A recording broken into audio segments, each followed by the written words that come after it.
O presidente eleito dos Estados Unidos, Donald Trump, subiu o tom contra o BRICS neste sábado. O republicano fez uma postagem na própria rede social em que diz que vai impor impostos de 100% contra os países do bloco, caso eles deixem de usar o dólar americano como moeda nas negociações internas. A substituição do dólar é um desejo do presidente brasileiro, Lula, que pretende buscar alternativas regionais para essas negociações. Isso não é muito novo, né, Galhardo? Essa ideia de ter uma moeda, não moeda única, mas uma moeda comum para determinadas tratativas internacionais. E isso não está pegando bem lá agora com o novo presidente, o presidente eleito dos Estados Unidos, Donald Trump, com essa ameaça aí, ó. Como é que você está analisando? Bom, em primeiro lugar, o que mais nos interessa de imediato é o comportamento do dólar. Depois, dessa desvalorização motivada por questões domésticas, pelo anúncio de corte de gastos que veio junto com a isenção do imposto de renda, agora tem questões internacionais que podem afetar a cotação da moeda americana aqui ao longo desta semana. Primeiro, o Trump ele sempre fala de forma incisiva, colocar uma tarifa de 100%, talvez não, ele não tem condições, porque isso geraria um problema inflacionário para os Estados Unidos que eu tenho certeza que ele não está afim de enfrentar. Essa é a primeira coisa. Agora, é muito difícil também para o BRICS, essa é uma ideia, o BRICS fazer, como você bem ressaltou, uma moeda comum para fazer essas negociações junto com o bloco. É difícil aplicar. Ideia, até em relação à Argentina, tinha essa ideia aí do presidente Lula também? Sim. Agora com o Milei, eu acho que... Até no governo anterior. Caiu a ideia, né? Isso, sim. Pois não. Isso é importante, porque o dólar deixou de ser um mecanismo puramente econômico e financeiro para ser um elemento, um instrumento político, Por exemplo, a Rússia, eu não vou julgar aqui quem está certo e errado nessa disputa com a Ucrânia, mas a Rússia não pode fazer uso das suas reservas internacionais justamente pela dependência que ela tem dos Estados Unidos em relação ao dólar. Então é importante que os países se movimentem em direção a criar uma moeda comum, sim. O Trump sabe que esse é o caminho, não é só com os BRICS, e é muito difícil. Ele pode impor tarifas, mas é muito difícil ele levar adiante com essa magnitude, dessa forma que ele está prometendo. Agora, só pegando um gancho com essa questão do Carrefour, não vou voltar no assunto, mas é só para contextualizar. Quando eu vejo esse movimento da França, em particular com o Brasil, eu vejo uma espera por Trump. Com o Trump à frente da Casa Branca, ele vai erodir essa questão multilateral, essa questão de blocos econômicos e ele pode tirar o ímpeto dessa negociação do Mercosul com a União Europeia, e é isso que os franceses querem, ganhar tempo. O Trump vem aí e mais tensões comerciais estão no nosso radar. Nelson, o André tocou num ponto crucial. Primeiro, o Trump, gostemos ou não dos seus métodos, mas ele sabe usar a ideologia em prol dos seus interesses como ninguém. Por mais que esses interesses sejam contrários àquela ideologia que ele supostamente defende, ele coloca numa história, numa narrativa, toda essa confusão num balaio e ele acaba convencendo as pessoas. Nós já discutimos em outras oportunidades, vale repetir, o Trump foi eleito por aquele eleitorado, por aquele eleitor norte-americano que historicamente era mais democrata do que republicano, mas esses eleitores levaram em consideração os aspectos econômicos internos acima de tudo.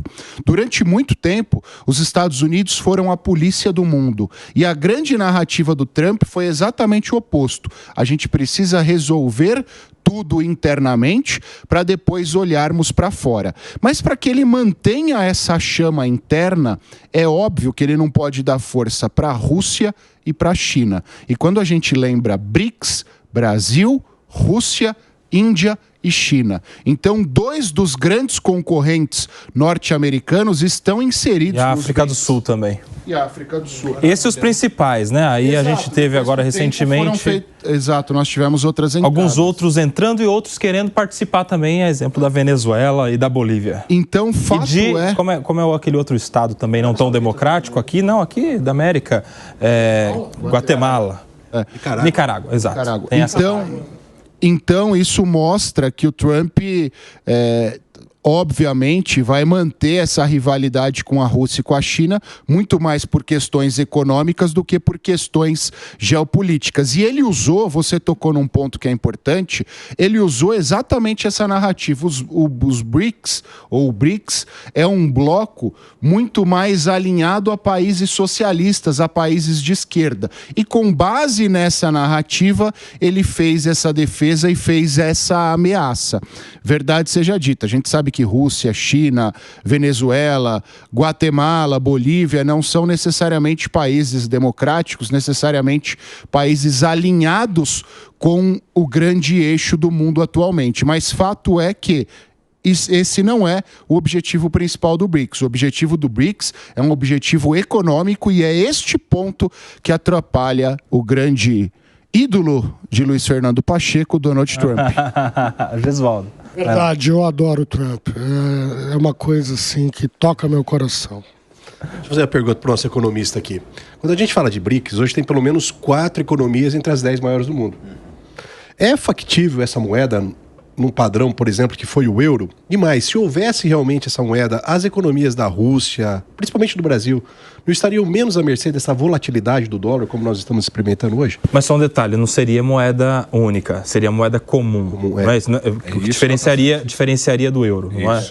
Diferenciaria que seria uma moeda exclusiva para as trocas comerciais. É só para não usar o dólar de indexador, exatamente, não é isso? Exatamente, o dólar como moeda de troca mesmo, né?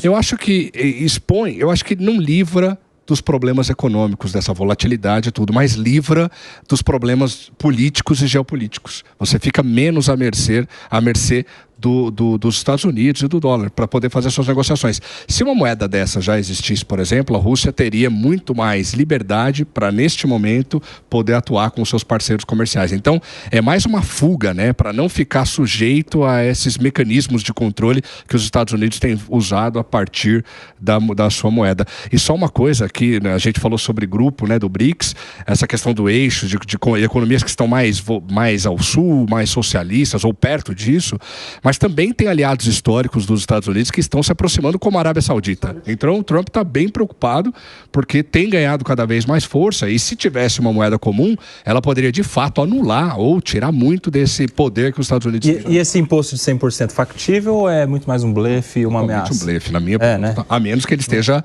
confortável em conviver com uma inflação muito mais alta. Não seria praticável. E é muito interessante porque a fala do próprio Trump, quando ele diz que eles podem procurar outro otário, não há nenhuma chance do BRICS substituir um dólar americano no comércio internacional e qualquer país que tentar deve dizer adeus aos Estados Unidos. Então, em um primeiro momento, quando a gente olha uma fala dessa, parece uma fala autoritária, agressiva, uma fala impositiva, mas o que são os BRICS? Os BRICS são países de forma informal, emergentes, que estão justamente para ditar a governança econômica mundial. Era assim, né? Sim, eu acho que era. Já não são mais emergentes. Mas quem domina? A Rússia e a China. Então, na realidade, é mais uma disputa real entre a China e a Rússia na dominação da economia mundial do que justamente ele estar colidindo ou tratando como forma ainda de países colonizados os países emergentes. Então, em um primeiro momento, isso fica muito confuso, mas a briga mais acirrada eu vejo entre a China, a Rússia e Estados Unidos. Só que tem um detalhe aí, era muito assim. E isso foi mudando ao longo do tempo, deixando a sua pauta econômica, a coisa dos países emergentes e tal, e foi meio que virando um encontro ali político, ideológico, geopolítico, enfim, e até... Produtores de petróleo, né? Se a gente prestar atenção que a Arábia Saudita está com eles, o Irã e agora a Venezuela entrar, não é pela economia da Venezuela, mas pela grande produção. Mas é que se a gente olhar para as duas guerras, das duas maiores guerras que a gente tem agora, a Rússia com a Ucrânia e Israel, o Irã ali, tem uma proxy war, né? Tem o dedo da Rússia e da China indiretamente. Então, é economia, mas tem muito de geopolítica nesse processo de dominação. Mais até geopolítica e dominação do que economia hoje. Pra você entrar no BRICS agora, uma coisa provavelmente você não vai ter, que é democracia, respeito a direitos fundamentais, direitos humanos. Dificilmente, não precisa ter. Depois da entrada que eu leio na capa dos jornais em que o Vladimir Putin disse que estamos à beira da Terceira Guerra Mundial, né? O que é perigoso, né?